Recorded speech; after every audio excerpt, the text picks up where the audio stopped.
नमस्कार, मी सागर राजे, प्रभात पर्व न्यूजवर आपलं सर्वांचं स्वागत करतो. कॉलनी फोरमच्या वतीने पनवेल महानगरपालिकेच्या प्रॉपर्टी टॅक्स विरोधात उच्च न्यायालयात याचिका दाखल करण्यात आली होती आणि ती याचिका 25 तारखेला रद्दबातल करण्यात आलेली आहे.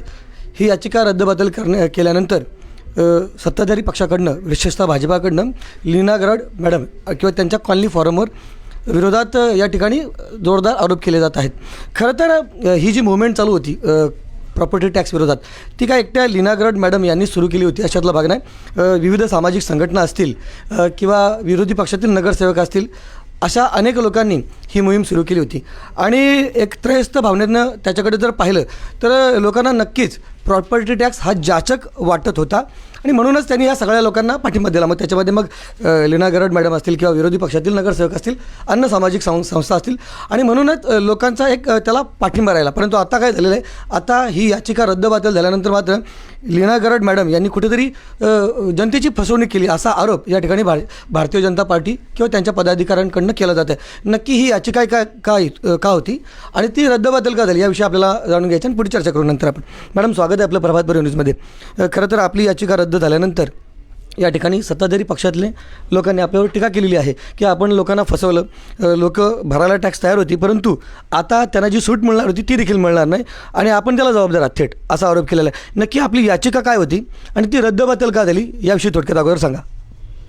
पनवेल महानगरपालिका जनतेवर जो टॅक्स लावलेला आहे, जो मालमत्ता कर लावलेला आहे, तो मालमत्ता कर जास्तीचा असल्यामुळे, अवाजवी असल्यामुळे आणि पूर्वलक्षी प्रभावाने लावल्यामुळे आणि डबल टॅक्स असल्यामुळे जनतेलाही तो मान्य नव्हता. म्हणून खारघर फोरमने जनतेच्या बाजूने रिट पिटिशन माननीय उच्च न्यायालयामध्ये दाखल केली आणि ती रिट पिटिशनची सुनावणी ही 25 ऑगस्टला झाली. पण सुनावणीच्या दरम्यान काय झालं हे आम्ही कोर्टाचे आदेश आल्यानंतर किंवा निर्देश आल्यानंतर आम्ही सांगणार होतो जनतेपर्यंत. पण तोपर्यंत 2 दिवसामध्ये खूप मिसकन्फ्युजन लोकांमध्ये व्हायला लागले. आम्हाला वारंवार फोन यायला लागले की मॅडम टॅक्सचं झालं काय. तर आम्ही आज त्याच्यामुळे आज ही पत्रकार परिषद बोलावली. खरं तर वस्तुस्थिती काय आहे ती सांगण्यासाठी आज बोलवलेली आहे. कारण की वारंवार सांगत जातं की आमची याचिका फेटाळली गेली, पण खारघर फोरमची रिट याचिका कुठेही फेटाळली गेलेली नाही, डिसमिस झालेली नाही, रद्द झालेली नाही आणि निकाली पण लागलेली नाही. नक्की काय झालेलं? खरं तर जे मला माझ्या ॲडव्होकेटने सांगितलं आहे त्याप्रमाणे माननीय उच्च न्यायालयाने असं निर्देश दिलेले आहे की खारघर फोरम एक सामाजिक संस्था आहे जी जनतेच्या भल्यासाठी काम करते. म्हणजे कुठेतरी इथे जी बेनिफिट होणार आहे किंवा अफेक्ट होणार आहे ती खारघर फोरम होणार नाही आहे, ती जनता होणार आहे. म्हणजे जो बेनिफिट मिळेल तो जनतेला मिळणार आहे. म्हणून ही कुठेतरी पब्लिक इंटरेस्टची केस आहे, तर इथे तुम्ही PILमध्ये हे जर रूपांतर केलं पाहिजे असे माननीय उच्च न्यायालयाने निर्देश दिलेले आहेत. कुठेही आपली याचिका फेटाळली गेलेली नाही आहे आणि जे लोक चुकीची बातमी पेरतायत त्यांच्या ती खरं तर माननीय उच्च न्यायालयाचा अवमान आहे, मी असं सांगेल. बरं, मागची देखील महादेव वाघमारेंची जी याचिका होती ती सेम अशाच मुद्द्यांवर ती देखील म्हणजे फेटाळली होती अशी जी बातमी आली होती. त्यानंतर महादेव वाघमारेंनी देखील एक स्टेटमेंट दिली होती की आम्हाला देखील त्याच पद्धतीने हे दाखल करायला सांगितलेले आहे आणि आपण देखील अशाच पद्धतीने याचिका दाखल करणार. पुढे काय नेमकी आपली स्टेप असणार आहे? आता 2 आठवड्यानंतर आपण आपली जनहित याचिका ही आपण रूपांतरित करतो. रिट पिटिशनवरून आपण जनहित याचिकामध्ये रूपांतर करतो आहे आपण आणि आपली सुनावणी ही 2 आठवड्यानंतर होणार आहे बॉम्बे हायकोर्टामध्ये. आणि आपले जे मेन मुद्दे आहेत, जे आपले महाराष्ट्र महानगरपालिका अधिनियममधील जी कलम आहेत, कलम 99, कलम 129A, कलम 150 आणि डबल टॅक्स, हे 4 मुद्द्यावर सुनावणी आपली व्हायची, आणखी ती झालेलीच नाही आहे. जेव्हा ही सुनावणी होईल तेव्हा कुठेतरी आपली लढाई सुरू होईल.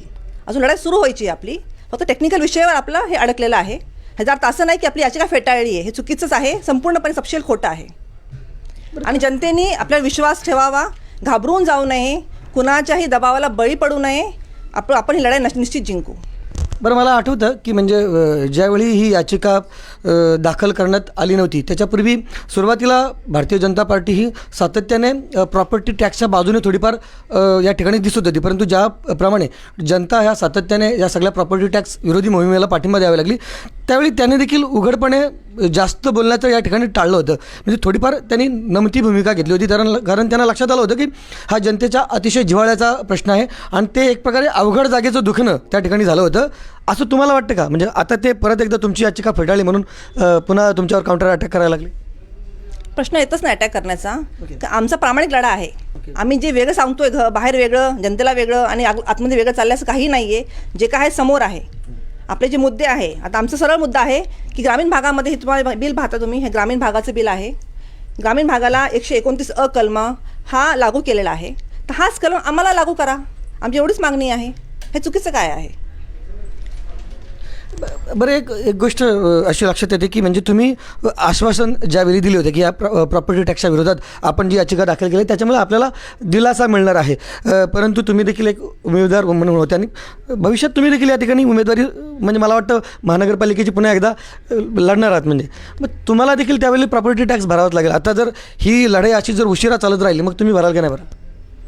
नाही, मला जर उभं राहायचं असेल, मी आधी पण सांगितलेलं आहे की जर कुठल्या पण व्यक्तीला उमेदवारी घ्यायची असेल तर त्याला टॅक्स भरणं बंधनकारक असतं. कारण हा कानून आहे, हा कायदा आहे. बरोबर. तर त्याप्रमाणे कुठल्या पण उमेदवाराला टॅक्स भरणं हे कंपल्सरी आहे. त्याचप्रमाणे मी टॅक्स भरणार नाही हे माझं ठाम मत आहे आणि होतं. पण महानगरपालिकेने आपल्याला जी नोटीस दिली त्या नोटीसमध्ये असं होतं की 2 महिन्याच्या आत तुम्हाला टॅक्स भरणं बंधनकारक आहे, ना तर तुम्ही पुढच्या उमेदवारीला उभे राहू शकत नाही. तेव्हा हा विषय मी जनतेमध्ये घेऊन गेले. मग जनतेने मीटिंग घेतली, जवळजवळ 100-150 लोकांची मीटिंग झाली. त्यांनी हा विषय घेऊन निर्णय घेतला की मॅडमला पुढच्या इलेक्शनमध्ये मॅडम आपल्याला असायलाच पाहिजेत. तेव्हा त्यांनी निर्णय घेऊन आता मॅडमचा टॅक्स हा आम्ही भरणार. त्यांनी हा निर्णय घेतला, एक मताने हा निर्णय झाला आणि त्यांनी स्वतःहूनच पैसे जमा केले आणि जाऊन भरलेसुद्धा. पण मी माझ्या मतावर ठाम आहे की मी टॅक्स भरणार नाही आणि होते पण. म्हणजे थोडक्यात मॅडमनी म्हणजे टेक्निकली त्या स्वतः टॅक्स भरणार नाही असं त्यांच्या या ठिकाणी म्हणणं आहे. जनता भरत असेल कारण त्यांना मॅडम पाहिजेत, बरोबर ना मॅडम? पण मॅडम दुसरी एक गोष्ट लक्षात येते की म्हणजे आमदार प्रशांत ठाकूर यांनी टीका केली आपल्यावर की आपण या ठिकाणी लोकांना टॅक्स न भरण्यासाठी प्रवृत्त केल्यामुळे आज लोकांना जी सूट मिळणार होती जवळपास करोड रुपयाची सूट होती, 15% महानगरपालिकेने जाहीर केली होती. अन्य वेगवेगळ्या पद्धतीने सातत्याने लोकांना प्रलोभनं दिली जात होती की तुम्ही प्रॉपर्टी टॅक्स भरा. परंतु एकीकडं ही मोहीम चालू असल्याकारणाने लोकांना आशा लागली होती की काहीतरी भविष्यात आपल्या बाजूने निर्णय लागेल आणि सगळ्यांना दिलासा मिळेल. परंतु आता ते दिसत नाही अशी लोकांची भावना झालेली आहे. आणि म्हणून आमदार प्रशांत ठाकूर यांनी टीका केली की आता त्यांना मिळणारी सूट म्हणजे त्यांचे पैसे बुडले आणि ती त्यांना भरावे लागणार, ह्याला जबाबदार आपण आहात. आम्ही लोकांमध्ये जनजागृती केली होती की कसा हा टॅक्स चुकीचा आहे आणि लोकांना समजलेलं आहे की हा टॅक्स खूप जास्त आहे, अवाजवी आहे आणि बेकायदेशीर आहे. जनतेलाही माहिती आहे, म्हणून जनता टॅक्स भरत नाही आहे. त्यांची इच्छा आहे की मॅडमनी ही लढाई जिंकावी कोर्टामध्ये, म्हणून जनता आपल्यासोबत आहे. आणि आज जवळजवळ 95% लोकांनी टॅक्स भरलेला नाही आहे. म्हणजे पूर्ण समर्थन मला आहे जनतेचं. हे फक्त पॉलिटिकल म्हणजे मोटिव्हनं हे सगळं तुम्ही केलं असंही आरोप केला जाते. म्हणजे लोकांना जो फायदा मिळाला असता परंतु तुम्ही तुमच्या स्वार्थासाठी करू दिलं नाही असा देखील आरोप आहे.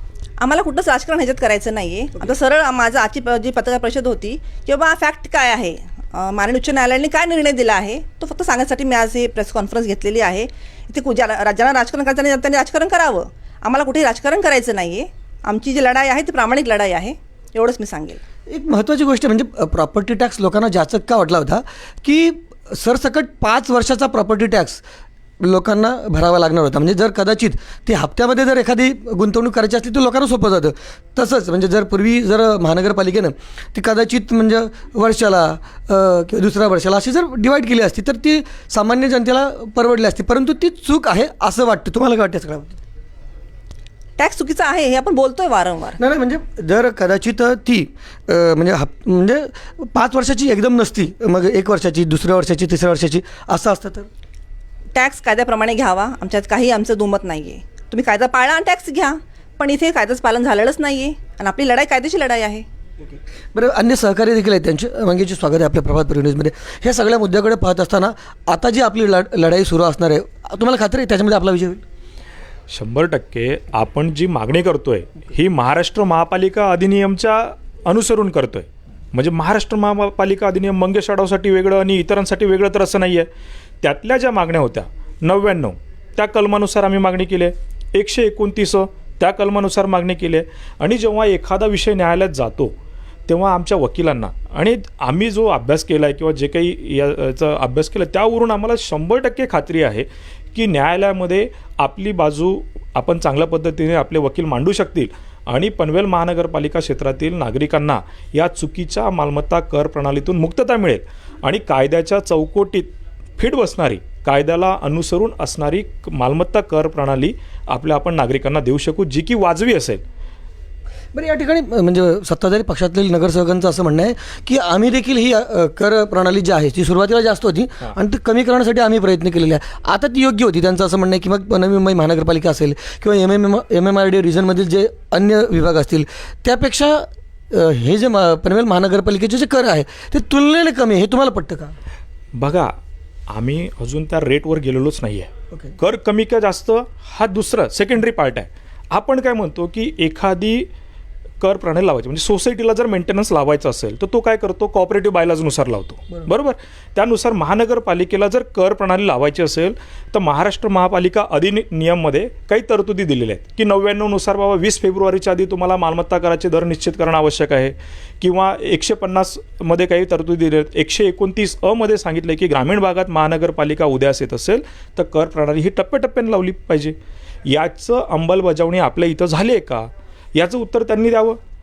उगाच काहीतरी आउट ऑफ द कोर्स बोलून आम्ही काय बोलतो आहे, जे कायद्यात आहे ते आम्ही बोलतो आहे. आम्हाला काय वाटतं त्यापेक्षा कायद्याला काय वाटतं ते जास्त महत्त्वाचं आहे.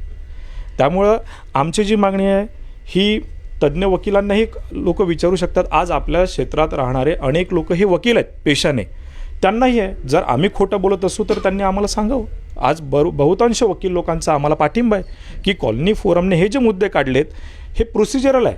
आम्ही बघा जे तुम्ही मुद्दे काढलेत की वाजवी का अवाजवी, हा एक वेगळा मुद्दा येतो. आम्ही म्हणतो कर चुकीचाच लावला आहे. कर लावताना ज्या गोष्टी विचारात घ्यायला पाहिजे होत्या त्या गोष्टी पालिकेने विचारात न घेता कर लावलेला आहे. त्यामुळं आधी ही दुरुस्ती करा.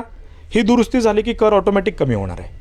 बरं, एक गोष्ट दिसते की म्हणजे सगळे जे आहेत म्हणजे तुम्ही असाल, सामाजिक संस्था असतील, वाघमारे असतील, म्हणजे शेतकरी कामगार पक्षाचे सगळे काही पुढारी असतील, महाविकास आघाडीच थोडक्यात म्हणा, सगळी लोकं जर एकत्ररित्या या ठिकाणी या विरोधात उतरली तर मग काय होईल? म्हणजे इथे फक्त कोर्टाने जरी नकार दिला कदाचित की म्हणजे हे बरोबर आहे, तरी देखील लोकांची भावना अजूनपर्यंत तशीच झालेली दिसते की त्यांना तो जाचक वाटतो. मग तुम्ही सगळे एकत्ररित्या का येत नाही या सगळ्या बाबतीत?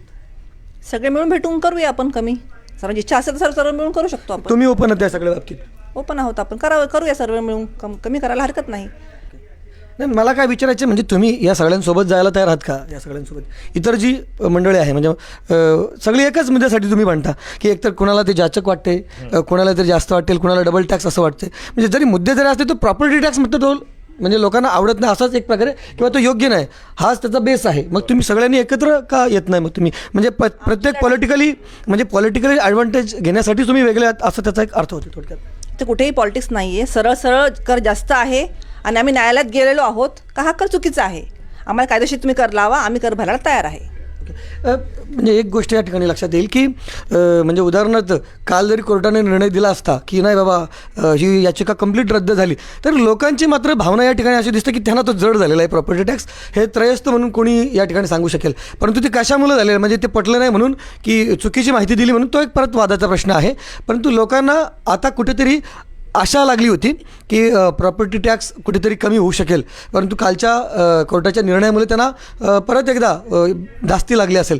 मॅडम असतील किंवा त्यांचे सहकारी असतील त्यांना ठाम विश्वास आहे की निर्णय आमच्या बाजूने लागेल आणि त्यासाठी कुठेही ही याचिका किंवा रद्द करण्यात आली नव्हती किंवा ती फेटाळण्यात आली नव्हती, ती कन्वर्ट करण्यासाठी कोर्टाने निर्देश दिले होते. परंतु या ठिकाणी बोलायचं आपल्याला मॅडम बोला. आपण PIL आणि रिपिटिशन दोन्ही आपण दाखल करतोय. ओके. मग दोन्हीच आपण कन्वर्ट करतोय. त्याच्यामुळे आपण दोन्ही बाजूंनी आता लढणार आहोत, रिट पिटिशन पण आणि PIL पण. ओके. म्हणजे जनतेला दिलासा मिळेल अशी त्यांना आशा आहे. आणि पाहूया पुढे काय होते ते या सगळ्या बाबतीत. तुम्हाला काय वाटतं त्याविषयीची तुमची कमेंट अवश्य नोंदवा. व्हिडिओ जर्नलिस्ट यासिन खानचं सागर राजे, प्रभात न्यूज करता खारघर. धन्यवाद.